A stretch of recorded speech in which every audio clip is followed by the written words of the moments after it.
Hello Michael et merci pour cette petite discussion. Alors, est-ce que tu peux déjà nous dire qui tu es, qu'est-ce que tu fais dans la vie, depuis quand tu écris, tout ça?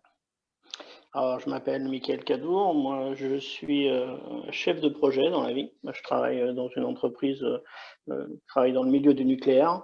J'ai changé de travail récemment. Avant, j'étais dans une entreprise industrielle pendant 22 ans, aussi dans la gestion de projet.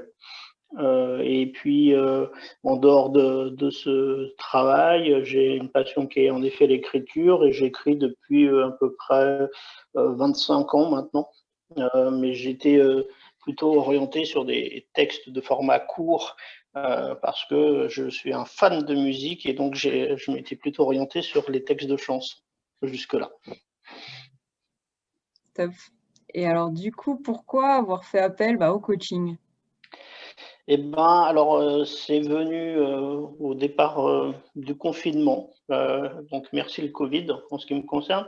Au début du confinement, moi j'ai depuis quelques mois, voire même quelques années, une idée de roman. Enfin, j'avais une idée de roman, je me suis jamais senti capable de le faire.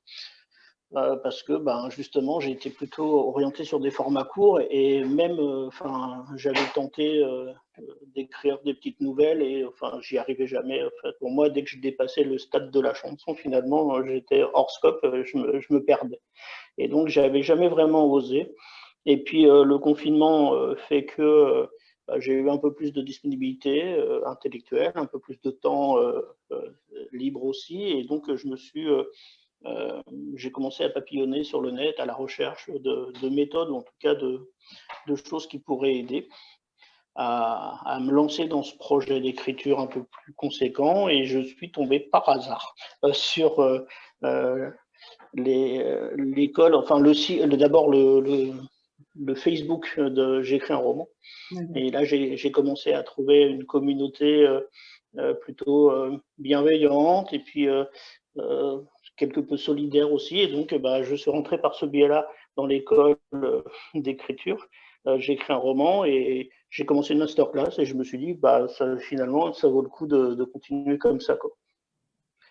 D'accord, super. Et du coup, maintenant après quelques mois, comment ça se passe? Qu'est-ce qui a changé pour toi? Peut-être par rapport à l'écriture, par rapport à toi-même peut-être? Alors, d'abord, j'ai beaucoup avancé. Enfin, justement, enfin, j'ai trouvé donc cette communauté d'écriture qui m'a permis de m'apercevoir que finalement l'écriture n'était pas un travail vraiment solitaire, puisque ça fait du bien d'échanger sur ses problématiques, sur ses méthodes, sur les blocages, les victoires aussi, parce on n'échange pas que sur des blocages ou des échecs.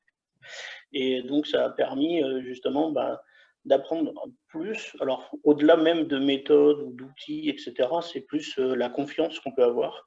Donc, commencer par un synopsis et puis grandir et puis se dire que finalement, il y a, quand on est un peu perdu, alors on peut écrire au fil de l'eau, mais quand on est un peu perdu, il y a aussi des méthodes qui peuvent nous aider à cadrer un petit peu notre projet avec des fiches de personnages, des fiches de lieux, des tableaux de scène, etc. et qui nous aident en fait à mieux appréhender notre projet, euh, son contenu et sa finalité, et puis après écrire, voilà. Donc ce qui m'a en premier lieu, ce que ça m'a apporté, c'est la confiance et le fait que finalement j'en suis capable. Sur ton premier jet, tu es à peu près à quel stade du coup? Alors aujourd'hui, j'en suis à peu près à presque la moitié du premier jet. Ah ouais. Il me reste la deuxième moitié à faire, qui est pas la plus simple parce qu'il y a beaucoup de, de climax à intégrer dedans. Mais il me reste à peu près la moitié du premier jet. Par contre, pour moi, le synopsis, il est calé, je ne reviendrai pas dessus. Je sais ce que je veux, je sais où je veux aller, donc maintenant, il n'y a plus qu'à écrire. Voilà. Ouais, dernière petite question, au sujet du groupe WhatsApp, des appels de groupe qu'on peut avoir. Bon, tu as déjà pas mal parlé de l'esprit de communauté, mais qu'est-ce que cette petite communauté de coachés peut t'apporter en plus de tout ça? Alors, ne pas se perdre tout seul dans ces problématiques, justement, le manque de temps, le blocage sur les routines ou des choses comme ça, c'est de se dire, finalement, en discutant ensemble, on se rend compte qu'on a tous à peu près les mêmes problématiques.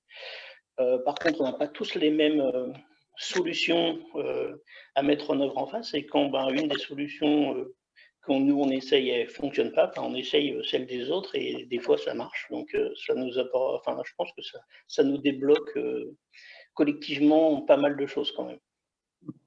Carrément, bah, merci beaucoup pour ce témoignage.